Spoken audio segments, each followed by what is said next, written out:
Now, it's been 3 years since we blasted our way through the barren wastelands of Pandora in Borderlands, a game that recently won the Guinness World Record for most guns in a video game. Is that right, Randy? Yeah, in fact, the Guinness guys are going to be, I think, at E3 either tomorrow or Wednesday, presenting the award live to the team at E3 on the show floor. It's going to be amazing. Obviously, Randy Pitchford is here with us to talk about Borderlands 2, a game that's setting all kinds of records, and revealing a new character. Tell us about it. Yeah, I think you guys are the first ones that are going to get a chance to look at from the perspective of Zero, who is the assassin character, one of the new character classes in Borderlands, and this guy is a badass. He's an assassin, which means he's really great at stealth, really great at getting up close, but he can also blink in and out, and he is your sniper class too, if you like that kind of thing, so he's a very versatile character. Talk a little bit about designing the new characters in this game. I think with the original Borderlands, you knew you hit something, but you wanted to expand on that. What were the goals with the characters like Zero? Yeah, well, you know, the original Borderlands had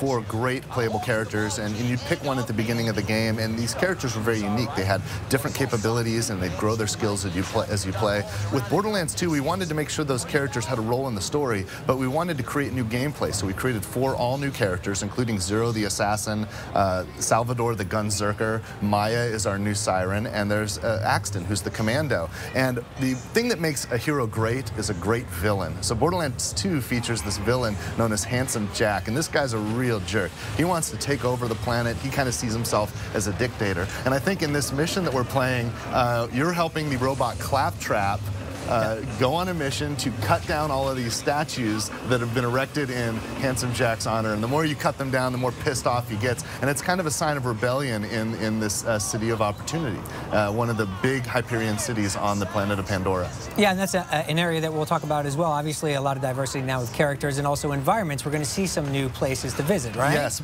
You know, Pandora is a large planet, and some of the corporations had been there for a long time before they pulled out. Some of them are coming back in the events that have transpired since Borderlands. So there's a lot of different environments. There's everything from these giant kind of progressive cities to the barren wastelands you remember in the first game, to the lush, beautiful kind of more jungle-like environments, even to the Arctic tundra and the snow. And this game is huge. Borderlands 2 is something that when we started, we thought, well, we'll make it about as big as Borderlands 1, and it ended up being something much, much bigger, much more grand, much larger. And this is really important because it kind of is consistent with our philosophy and our dream with this game to kind of not just make a game that you consume, but turn Borderlands into a hobby. And it's a hobby for many of us, and we know it's a hobby for many of our fans, and we wanted to make sure that there's enough material, enough content, and enough to explore there where there's always something to find. Yeah, obviously it had a huge fan base with the original title, but you're looking to grow that and attract new gamers as well. What do you think it is that's going to bring new gamers into the fray with Borderlands 2 that didn't check out the original? You know, with Borderlands, we were really the underdogs. Everybody thought we were crazy. First of all, we were blending the fun of a first-person action game, you know, the moment-to-moment fun that just feels great to move and shoot and take down enemies, and we were blending that moment-to-moment fun with sort of the longer-range engagement that comes from RPG games like Diablo, where it's really fun to get loot and to choose a character and to grow that character and have that character become more powerful over time as you level up. And blending those two genres together has never really been done successfully before, so everyone thought we were crazy when we began. We figured it out, of course, and you know, we believed in it all the time. We were very confident in our bet and our promise, but I have to say that even the success of the first game even surprised us. So instead of coming in now as an underdog, Borderlands 2 gets to enter this market as a leader, and it's pretty exciting. You know, when we were really thrilled when 2K, the publisher of the game, really got behind it and did 2 limited edition sets. There's the Vault Hunters edition, which includes a Marcus bobblehead, which is one of the things you collect in the game, and a bunch of other cool stuff, including some in-game items. And we also had the Ultimate Loot Chest edition, which comes in the giant loot chest from the game.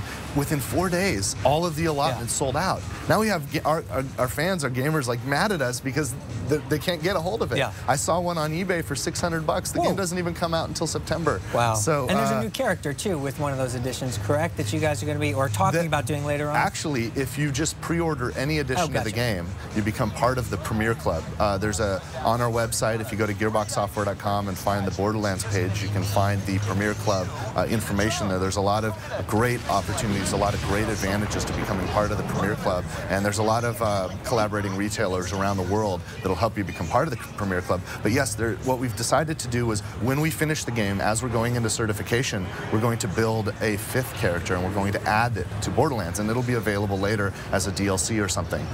Probably within 60 to 90 days of the launch of the game is when we'll be able to finish that and give that to people. But what we decided, because we have so many great fans and they really made Borderlands what it is when they believed with us and came on board from being the underdogs, that we decided that if you pre-order the game, you will get this 5th character for free. That's awesome. If you're part of the Premier Club. So that's a really great thing, and I'm really excited that our publishing partner stepped up with us on that. There's a lot of people excited about Borderlands, and a lot of people with questions for you as well. Justine, I understand you have some questions for Randy from the interwebs.